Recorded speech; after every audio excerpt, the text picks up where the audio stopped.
you just feel worse. Yeah, but every time I try to move on, sometimes someday, Clara. Try keeping yourself busy with things that you have.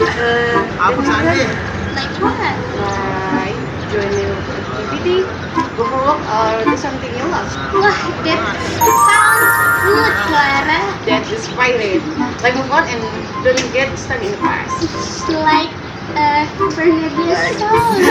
Yeah, like this, and Uh, no problem.